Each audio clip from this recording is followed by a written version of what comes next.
a cherry pie, Billy boy, Billy boy. Did she bake a cherry pie? Climbing Billy. She can bake a cherry pie, quick as a cat can wink her eye. She's a young thing and cannot eat her holly. Well, Granny, did you pick out your spot yet for the garden? Yep.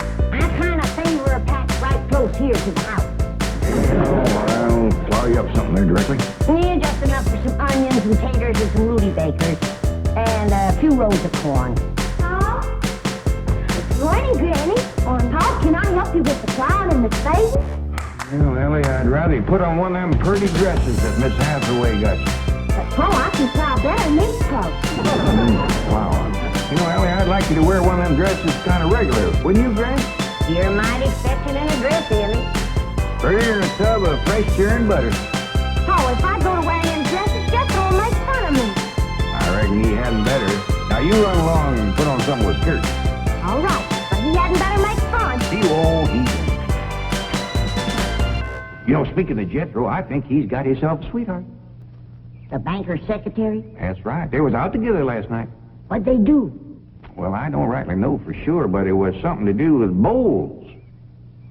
All you do with bowls is eat. Well, I reckon that's what it was then. She said she was going to take him bowling. You know, Jed, I kind of like that Miss Hathaway. Yeah, I think she kind of likes us, too. Oh, those marvelous Clampets. Those simple, rugged mountain people. The more I see of them, the more I am impressed. Yes, now Never have I observed such strength of body, mind, and character. Yes, now They stand like boulders in the pebble-strewn landscape of Beverly Hills. Like mighty oaks among bushes. Like quiet. Now, like I admire them, too. But those boulders need polishing, and we've got to put some city leaves on those oaks before my wife gets back from Boston. Incidentally, in any endeavor requiring physical strength, they are most exceptional. I took Jethro bowling last night. Here's the bill. $3,000. How many games did you bowl? Well, you see, what happened was this. I said to Jethro, Pick up that bowling ball, she says, and see can you knock over them pins down yonder. They's just sticks. Anyway, I snatches up that rascal, draws back, and lets her fly. Did you knock down them pins? Yeah, the pins, the pin boy, the end of the building, a brick wall, and a signboard down on Sunset Boulevard. I bet you Miss Jane didn't do that good. Well, she didn't even try. She just looks at me and says, Jethro, you're strong as an ox and twice as handsome. Ain't no two ways about it, Granny. That city girl is sweet on this boy. I reckon so, the way she's bragging on his looks. You are handsomer than an ox. Thank you, Granny. Cousin Ellie, you're a city girl now. Do you think... see that, Paul? I told you this would happen if I took to wearing these dresses. If you call me that again, I'll turn you every way but loose. Say nothing but city gal. Ellie, make Clampet! Get up from there or you're going across my knee. And Jethro, you're going across mine. What did I do that was so all-fired bad? In that dress, she looks just like a city gal. You did it again! I reckon we better go out there and see she don't hurt him.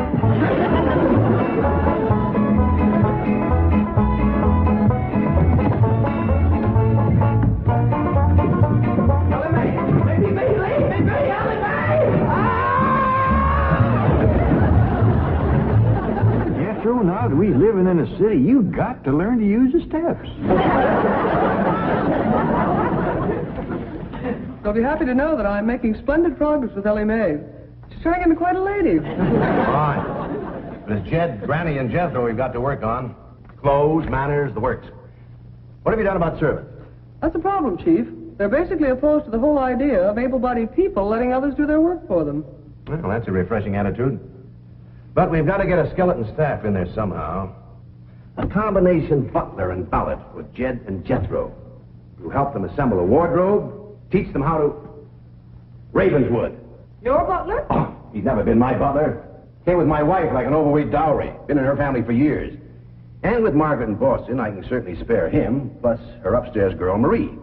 I doubt if you can sell Mr. Clampett on the idea of servants. Get him on the phone. I'll make him think he's doing me a favor by taking him off my hands for a while. Right, Chief? She hadn't ought to throw me down on my head like that.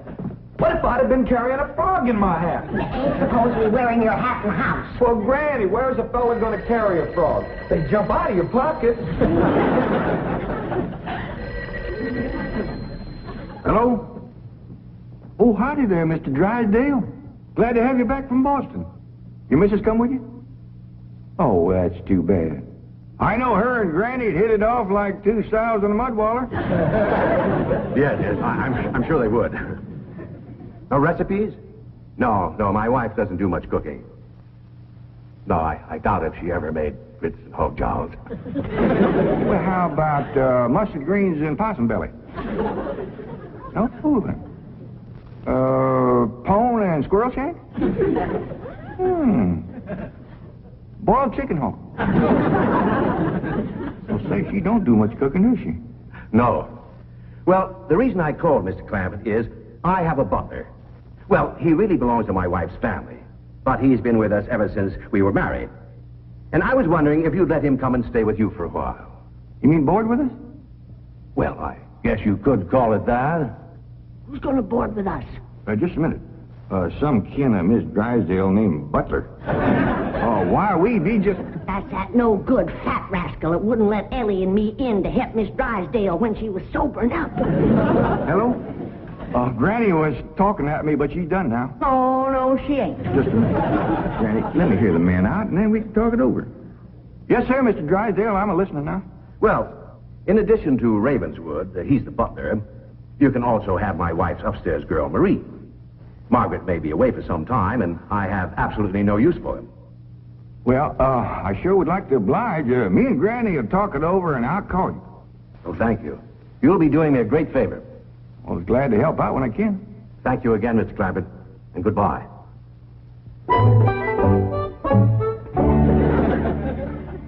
Is somebody coming to live with us, Uncle Jed? Maybe, Jethro, maybe. Why don't you go out and make up with your cousin Ellie? Okay, Uncle Jed. All right, Jed, let's have it. We going to board that butler fella? Well, Mr. Drysdale would take it mighty kindly if we did. He says he ain't got no use for him. I don't like him myself. Granny, you only met him once? Once was enough. I asked him real nice. I said, are you doing for Miss Drysdale that she's feeling poorly? Are you doing the washing and the scrubbing and the cleaning for her? And he looks right down his nose at me and says, Madam, I am a butler. I reckon he is proud of his name. Kind of fancy. Ravenswood Butler. I don't care if it's Stonewall Jackson. And I think Mr. Drysdale has a lot of gall to ask us to take his wife's kinfolks off his hands. Well, now, I'm mighty beholden to him. You know he's keeping my $25 million in his bank, and he ain't charging me one penny to do it. That's his business. You didn't ask him to do it. Well, now, Granny, if it was just Mr. Butler, I might agree with you, but there's a sad side to the story, too. What's that? Well, you've heard of Mr. Drysdale speak of his stepson? That's his wife's boy by her first marriage?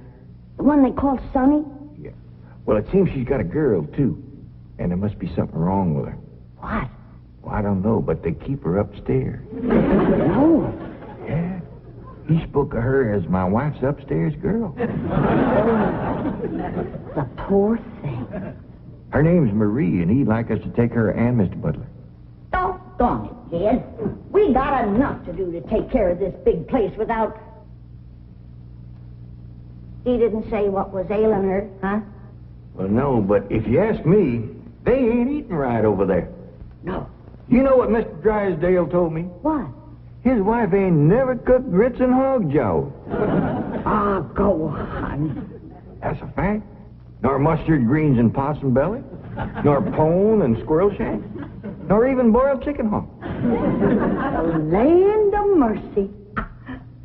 You can't hardly blame Mr. Butler for getting a mite cranky. Man don't eat right, he gets that way. Well, dear, I reckon it won't do no harm to take him in for a spell.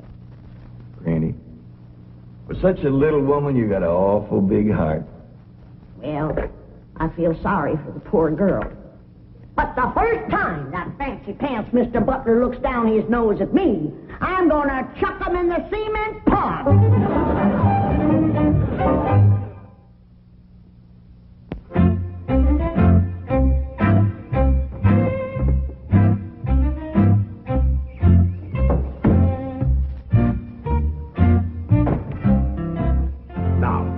I'm doubling your salaries for the length of time you stay at the Clampett home. But if one word of this gets back to my wife in Boston, you're both out of work with no references. Actually, you will find the Clampets to be basically fine people. All they need is a little polish. Polish? They need sandblasting. However, I think Miss Hathaway's plan may overcome their initial resentment of wearing city clothes. Yes, I think I have devised rather a clever strategy. To put it briefly and succinctly, my strategy is as follows. I shall propose to the Clampets that they sit for a family portrait. As you know, my hobby is painting. Now, I shall suggest to the Clampets that their attire match their background, which is, of course, their beautiful mansion. They will no doubt see the logic of my didactic approach, accede to my wishes, don suitable raiment, and, once they have seen themselves thus attired, take... We're in. Let's go. We forgot to dust the stair rail. I'll do it, Granny.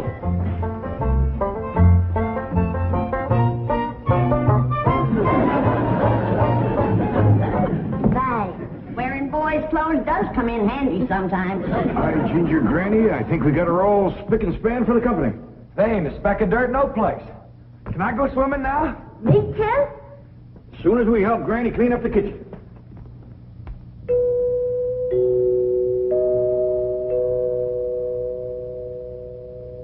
Was that music again? Oh, yes, good. You ever find out where that comes from? Know 'em, Granny.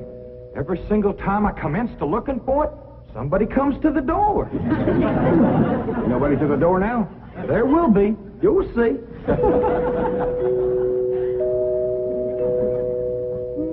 Doggies, that's nice. I'll pitch in and see can we find it. You're wasting your time. I'm a-telling you. Before you can find it, somebody will come to the door. There, you see? Happens every time. Now remember, Ravenswood, I'm counting on you. Don't fail me. You have my word, sir. I've been butler and barrett since boyhood, as was my father before me and his father before him. And I've yet to meet the man or woman who posed a social problem too difficult for me to handle. That's the spirit.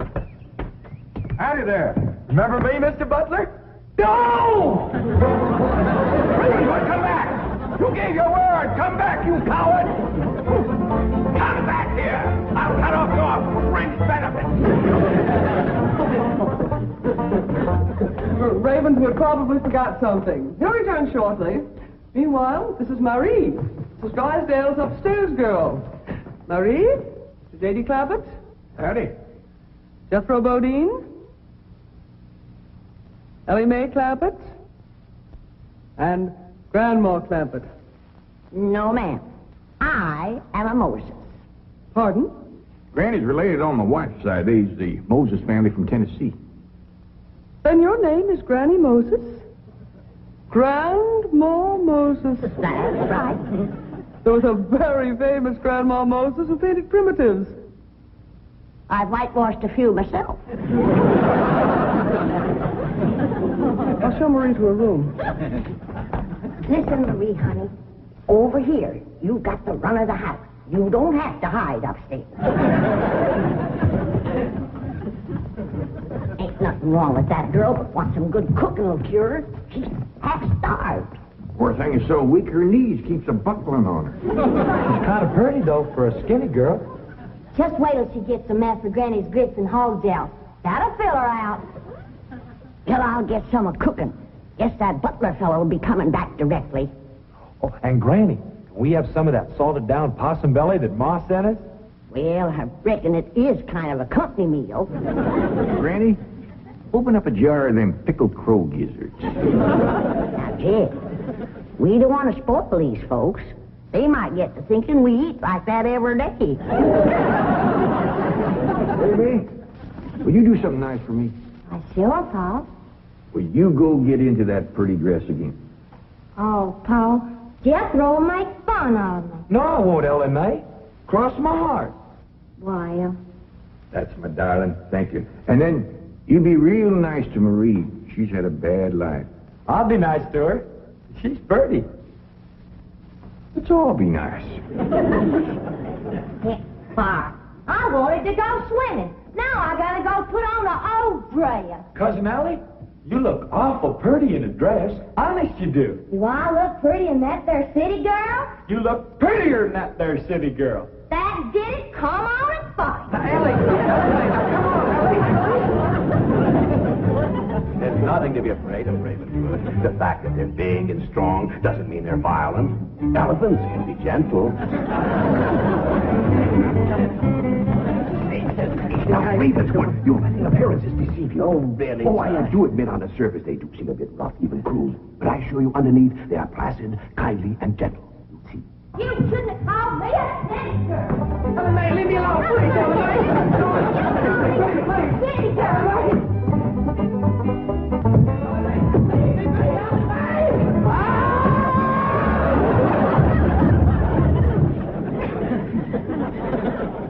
Mr. Butler, don't never say anything nice to that girl.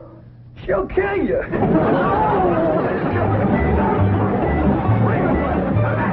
Come back! You promised! I wonder, Granny, when Mr. Drysdale said he didn't have no use for Mr. Butler, he sure wasn't fooling. I just seen him cut through the brush chasing him with a stick. Mr. Butler gets sassy with me, I'll chase him with more than a stick. Jen, Ellie throwed me down on my head again. If she don't stop that, I'm gonna get a headache. Stop riling her, Jethro. But golly, all I said was she's pretty. That ain't no call to bust a fella's head. How's it doing? Oh, howdy, Marie. Hi, Marie. Are you hungry, darling? No, madam. I'm whooping up something here that'll just set your mouth to watering. Put some strength in your limbs, too. Tell her what it is, Granny. A great big mess of grits and hose jowls. And salted down possum belly. Cold pickled crow gizzards. How you like that? Don't tell me that child ain't hungry.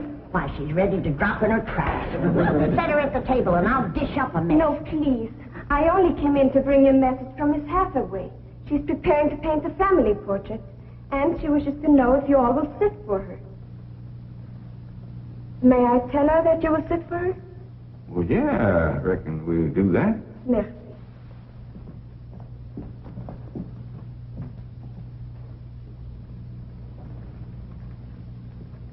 Well, let's get at it.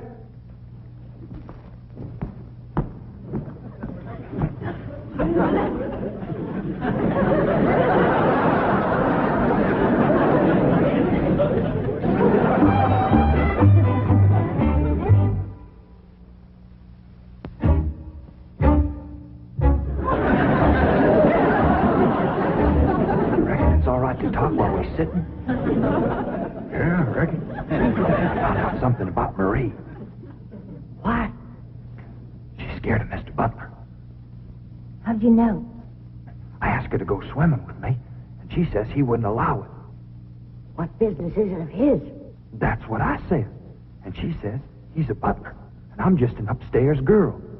And I got to do whatever he says. We'll see about this. Oh, dingies. Let's hit Mr. Drysdale, find him, and give him a whooping. Oh, Kitchen Granny. Well, you go put a dress on like you promised. Uncle Jed, I'm going swimming. If I see him, I'll fetch him in. Don't go jumping in with your clothes on again. Well, I won't, Uncle Jed. Miss Hathaway, she gave me a present last night. She says it's something special for her to go swimming in. What'd she give you? Oh, pair of trunks. You go swimming in a cement pond. Boy, it's too big to go swimming in a trunk. Ed? In a pair of them. I got a feeling that Mr. Butler feller is going to be trouble. Yeah, we can handle him.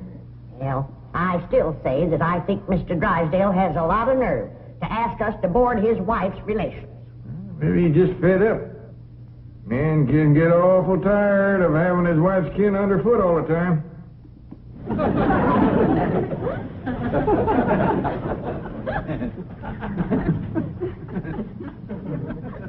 He told me that butler fella had been living with them ever since they was married. I declare some in-laws latch on to free room and board like leeches. It takes a mule kick to jar 'em loose. You can't hardly blame Mr. Drysdale for trying to get shed of a critter like that.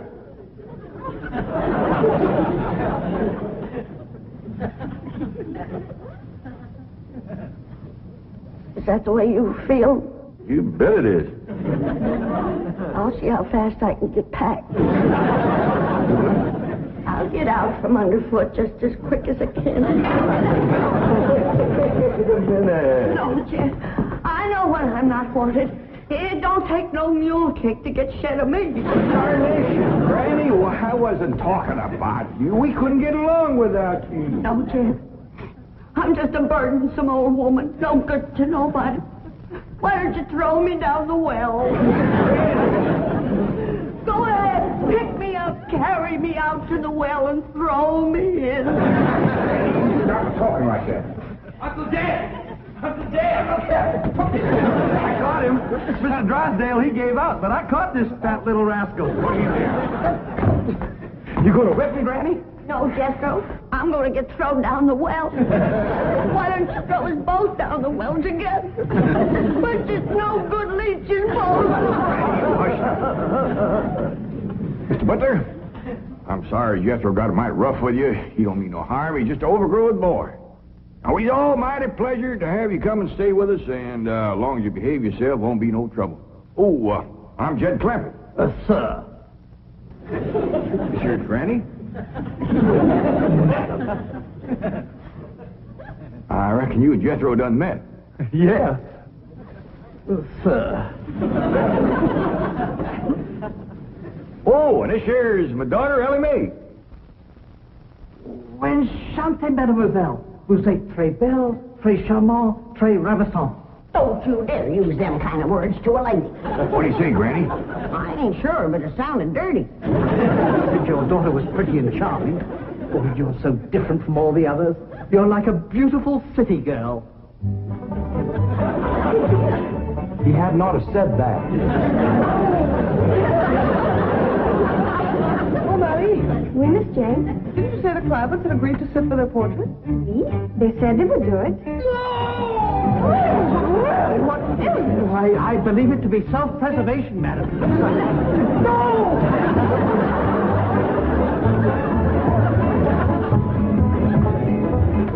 Don't take to the stairs, she'll catch you sure!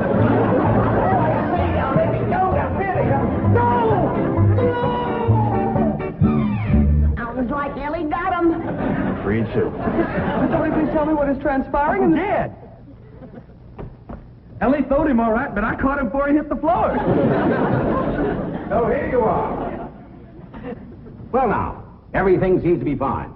You see, Ravenswood, didn't I tell you the Clampets were kindly, gentle people? Yes, sir. Thank you, sir.